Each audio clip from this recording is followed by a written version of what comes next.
Oi, alunos e alunas, como vocês estão? Vamos começar de forma bem animada mais uma super aula de ciências. Professora Alda, assunto de hoje: elementos e fatores do clima. Os diversos tipos de climas predominantes no mundo, eles apresentam características e dinâmicas pelas quais são identificados. Temperatura, umidade, pressão atmosférica, ou seja, são constituídos por elementos climáticos. Os fatores astronômicos e terrestres, eles influenciam os elementos climáticos. A temperatura. A temperatura, gente, de determinada região da superfície terrestre, ela sofre influência direta da incidência da radiação solar. Quanto maior for essa incidência, maior será a temperatura. Em lugares quentes, o ar da superfície ele é aquecido, formando correntes de convecção e resultando o quê? Em regiões com diferentes pressão atmosférica. As correntes de convecção, gente, para quem não está lembrado aí, ó, corrente de convecção é caracterizado como movimento do ar. O ar quente é menos denso, sobe. O ar frio é mais denso, desce e fica próximo à superfície terrestre. A umidade, vapor de água presente na atmosfera. A umidade ela é definida com base o quê? No vapor de água que está presente na atmosfera. É um importante elemento climático a ser considerado na caracterização dos tipos de clima e influencia diretamente a vida das pessoas. A troca de umidade entre a superfície terrestre e a atmosfera é feito como? Através do ciclo hidrológico, que vai apresentar três fases básicas, gente: evapotranspiração, condensação e precipitação. A precipitação vai ocorrer quando o vapor de água presente na atmosfera se condensa ou sublima, tornando-se pesado, caindo sobre a superfície da Terra. E pode ocorrer de três maneiras. Chuva, neve, granizo. Então, essas são as três maneiras que a precipitação pode ocorrer na Terra. A incidência, gente, da luz do Sol provoca a evapotranspiração das plantas e a evaporação dos rios, lagos e oceanos. O vapor de água sobe para altitudes maiores, onde as temperaturas mais baixas provocam o quê? A condensação. Ao atingir certo limite, o ponto de saturação, as nuvens carregadas vão formar as chuvas, que é uma forma de precipitação. O índice de umidade relativa do ar é bastante conhecido, aparecendo com frequência em telejornais, sites especializados, em o quê? Em meteorologia. E a meteorologia, gente, é o quê? Ciência que estuda os fenômenos que ocorrem na atmosfera. Ele geralmente acompanha outros dados da previsão de tempo, como temperatura, probabilidade de chuva. Esses índices referem-se ao percentual de vapor de água presente na atmosfera em dado momento. Baixos índices de umidade do ar pode ocasionar, gente, problemas de saúde, principalmente respiratório, além de propiciar e potencializar e ser um fator agravante de incêndios florestais. Para medir a umidade do ar presente em uma região e determinar a probabilidade de chuva, é utilizado um instrumento meteorológico chamado pluviômetro. Perdão, gente, é pluviômetro. As variações de temperatura e de precipitação de uma região podem ser analisados por meio de um gráfico denominado o quê?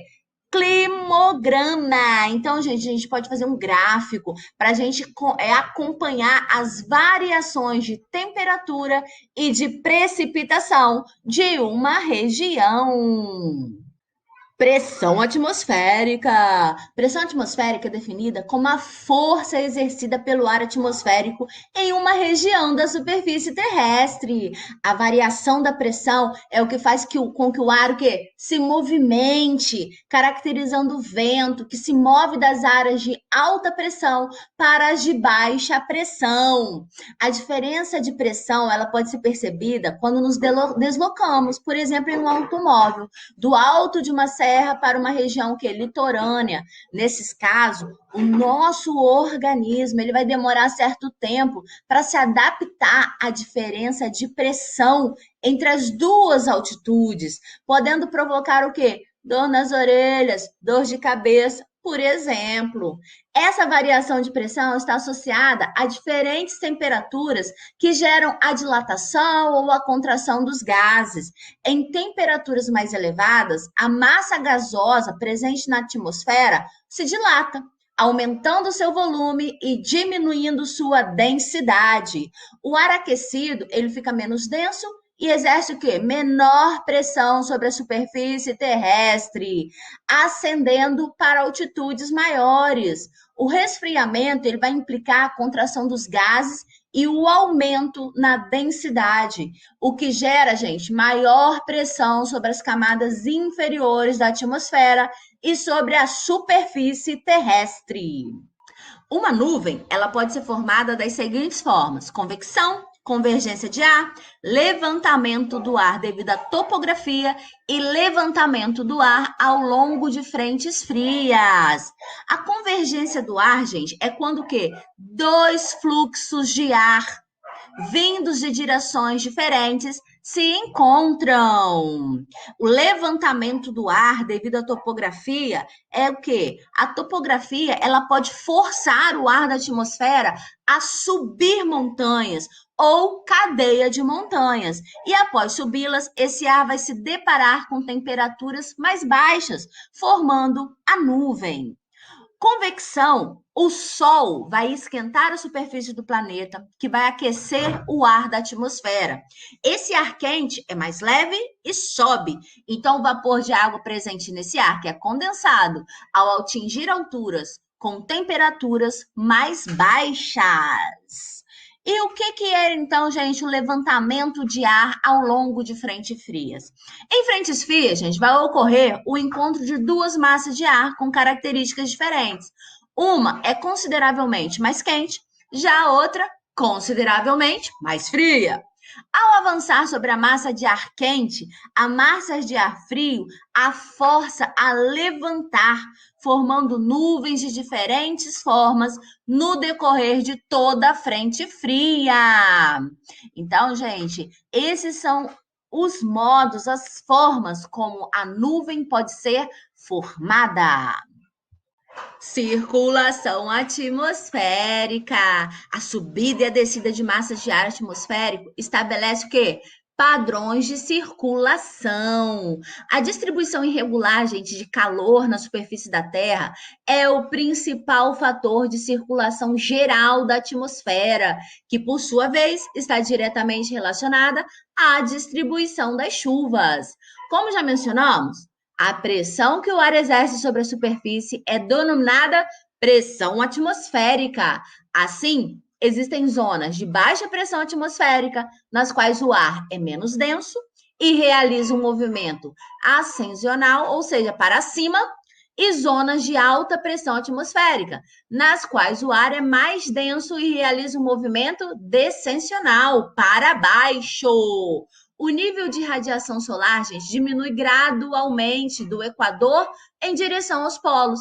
Nas proximidades da linha do Equador, o ar é aquecido pela superfície e se torna o quê? Menos denso e tende a subir, formando uma zona de baixa pressão atmosférica.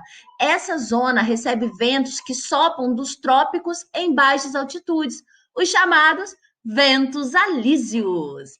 O ar ascendente do Equador, por sua vez, gente, resfria-se à medida que se eleva. Assim, ele se espalha horizontalmente para o norte, para o sul, gerando zonas de alta pressão nas proximidades dos trópicos. Os ventos que sopram do Equador para os trópicos são chamados de contralísios.